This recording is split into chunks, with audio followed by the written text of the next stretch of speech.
in Hawaii and at the Pali Pass. The wind is so strong that I can't hold the camera steady. You remember the story of the guy who jumped over and was blown back.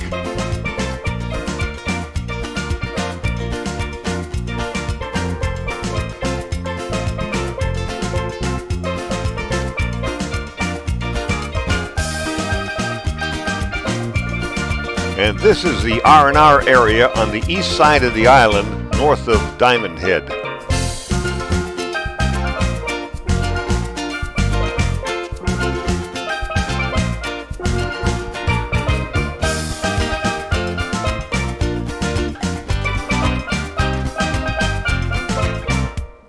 I always dreamed of going to Hawaii.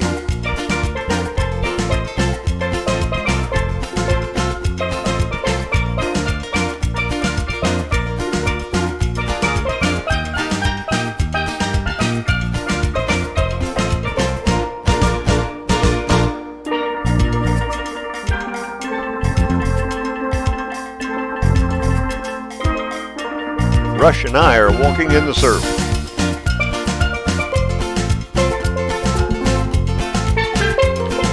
And what could be better than sitting under a palm tree and eating coconut?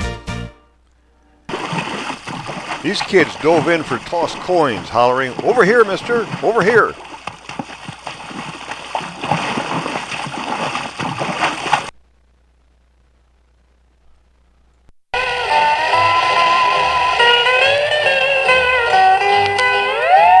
The dancer's mother is playing the guitar, so the dancer keeps saying, "Watch my hands, that's what tells the story."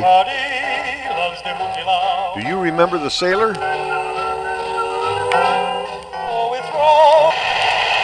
great spot for surfing on the north coast of Hawaii. And miles of pineapple fields. The statue of King Kamehameha near the Royal Palace. And beautiful bird of paradise flowers.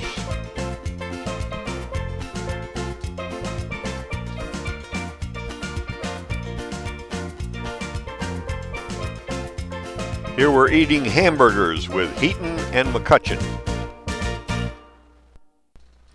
Back on the ship, Jack Heaton challenges everybody. That's the USS Boxer. Out on the horizon is the Antietam. And this is a flashback. We're on our shakedown cruise in the Caribbean just north of Trinidad, practicing a man overboard drill. Ensign Minton from the S Division is in charge.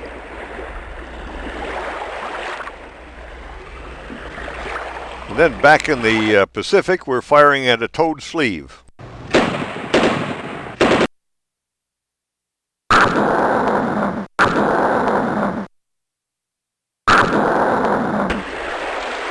USS Topeka.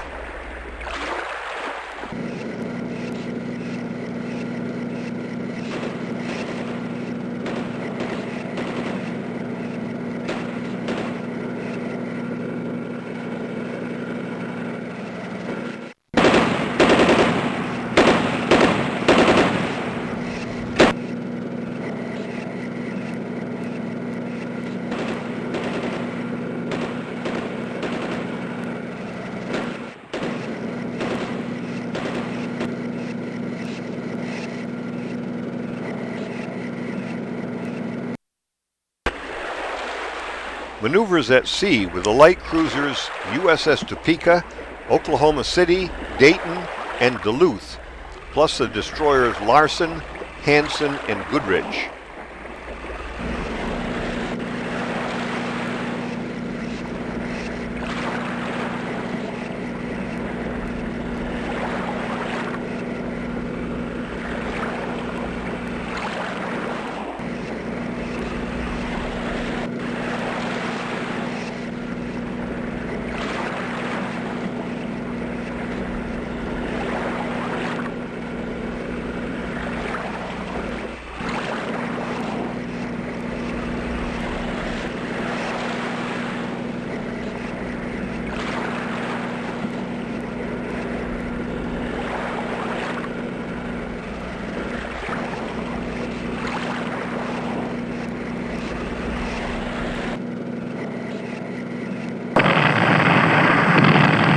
Actual battle shots taken by Wingelmeyer. We are bombarding Muroran, a steel-producing city on the southern coast of the North Japanese island of Hokkaido, the New Jersey and the Iowa, with the North Carolina almost on the horizon. You can see the shake when the concussion from the firing reaches us.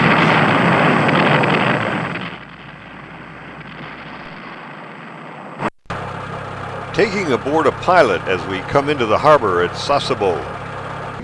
We tie up to the Oklahoma City. Is that Stowe or Davis?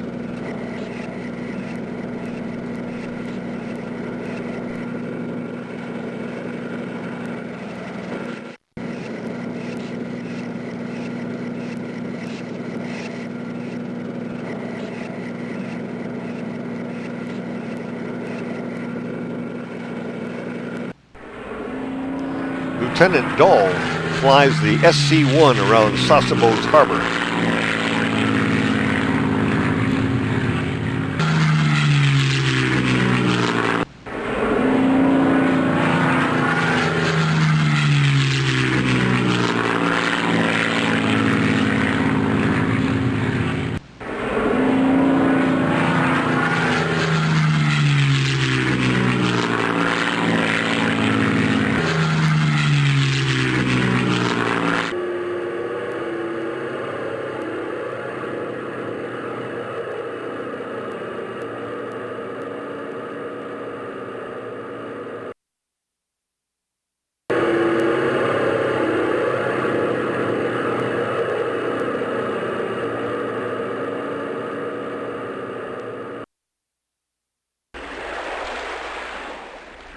Then the Commodore comes up in his duck to be hoisted aboard. He probably flies it to keep up his flight pay.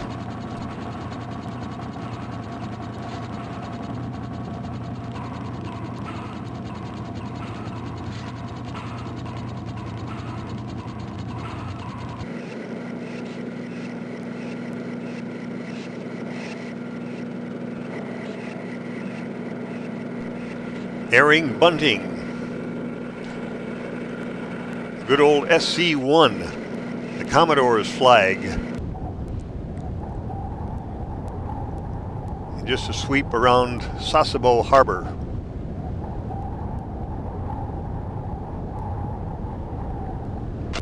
The Union Jack proudly flies. Some terraced fields along the hillside of the harbor. And the captain's gig. The Hansen and Lawson tied up alongside each other.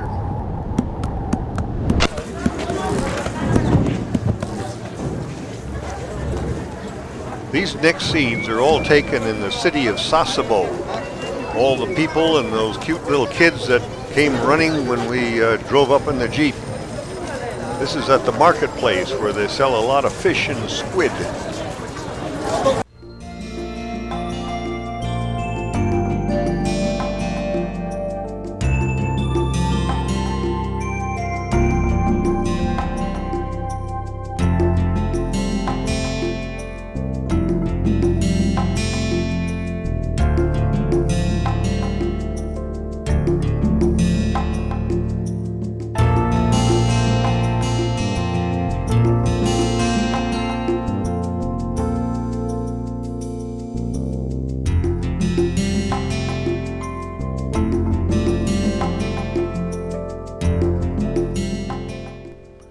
Where buildings had been bombed and burned, they immediately planted gardens for food.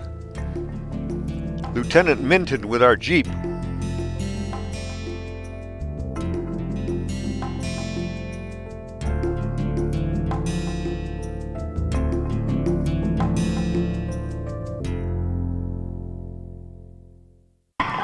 We're now on the school grounds where these young kids are playing an aggressive form of spin the top.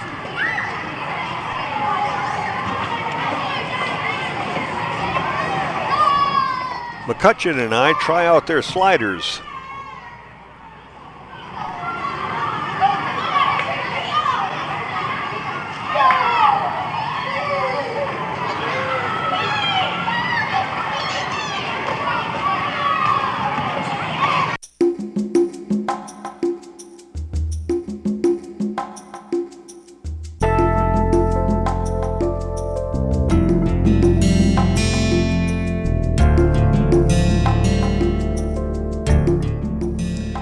McCutcheon received smiles and thanks for his gift of cigarettes. And this monkey high up on a house enjoyed having candy thrown up to him, which he would carefully unwrap.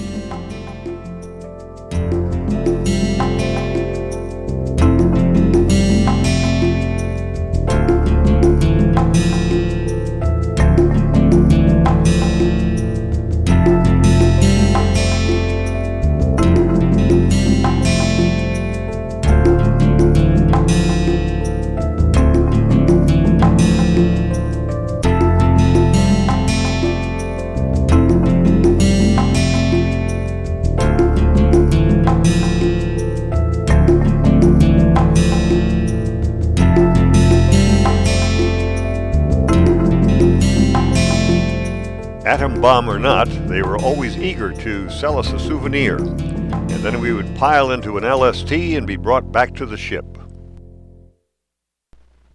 With McCutcheon and Leppert at Mr. Kitamura's house.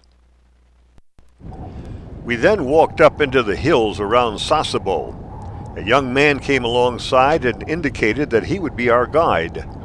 The sights, sounds, and smells were interesting. When we broke out the cheese sandwiches, our voluntary guide was thrilled.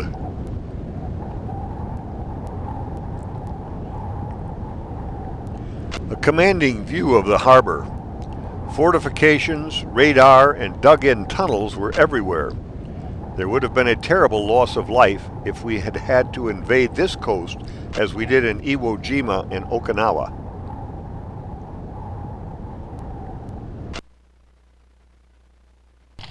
A small fire to keep warm as we observed the terraced hills and the cherry blossoms.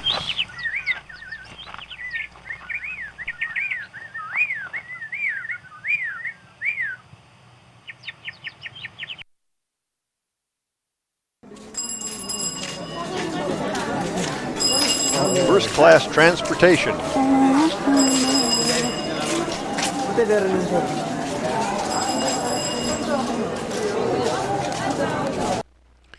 Arita is a pottery-making town about 25 miles from Sasebo.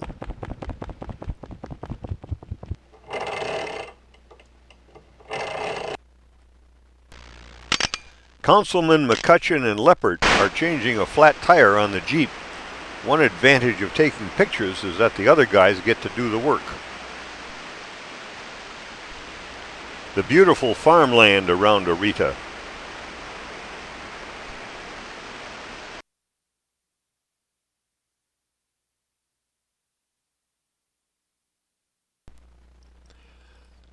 Wingelmeyer takes pictures of the devastation in Nagasaki, where the second atom bomb was dropped. On a hilltop was a prisoner of war camp where they kept Dutch prisoners captured in Indonesia. Bones are all that was left of bodies vaporized by the atom bomb. Ground Zero.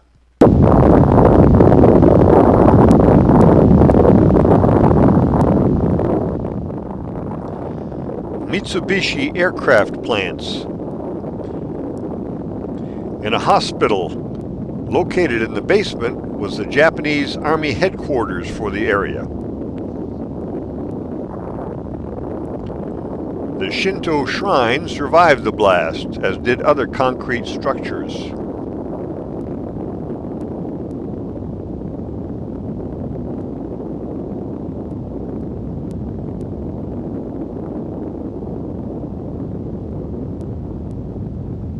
And in the distance, a bombed-out church.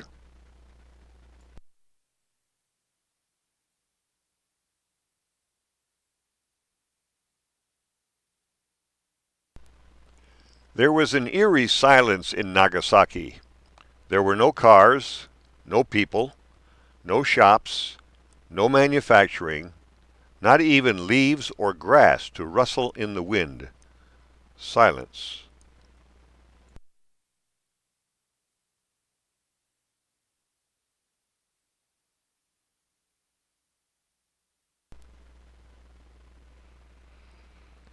I'm taking a few still pictures of the rubble. destroyed gas storage and power generation plants.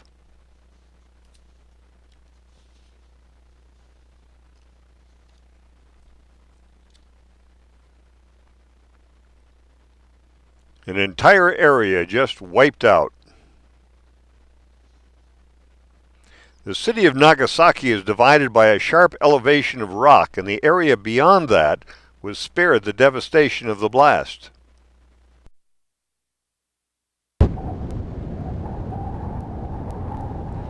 You can see the shake from the concussion of an eruption of Mount Sakurajima we had put in at Kagoshima in southern Honshu.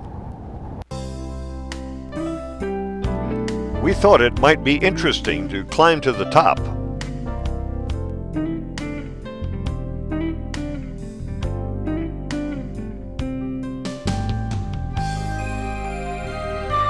These young fellows acted as our guides.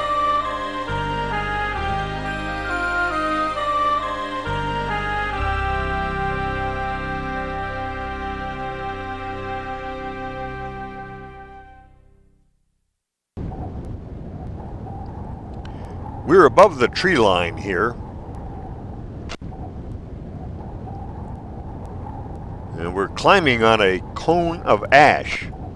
It's one step forward and a half a step sliding back. It's exhausting.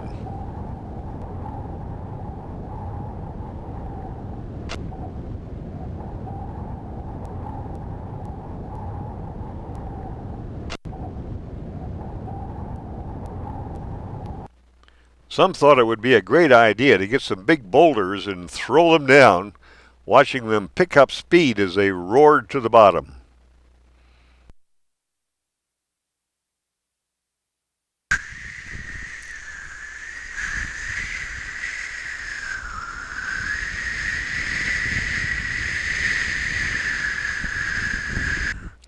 Somebody's always hamming it up.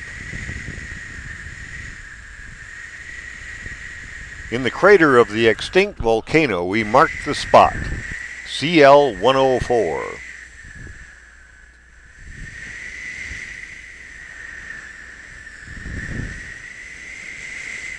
That's Jack Heaton. And all these scenes are near the top of the volcano.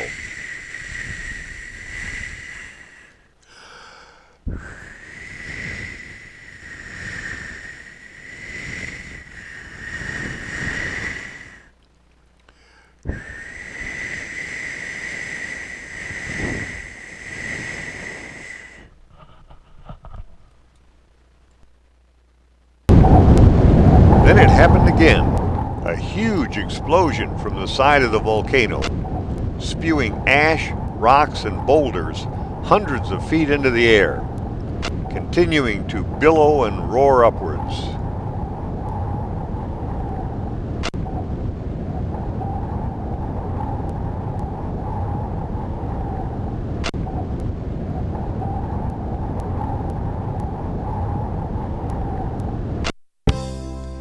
This is Migdal from the F Division.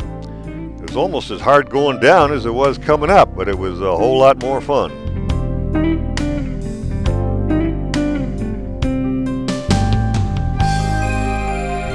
And at the bottom were some juicy oranges.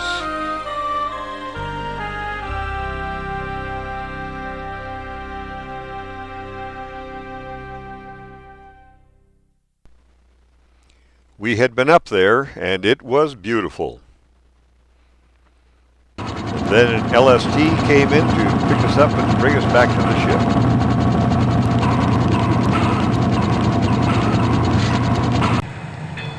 The Commodore and his staff leave the ship in Tokyo Bay near Yokosuka.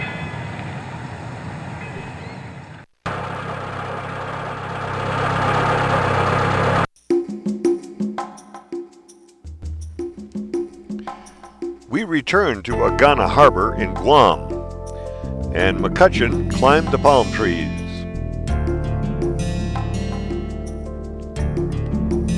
Inland, they just dumped the casualties of war.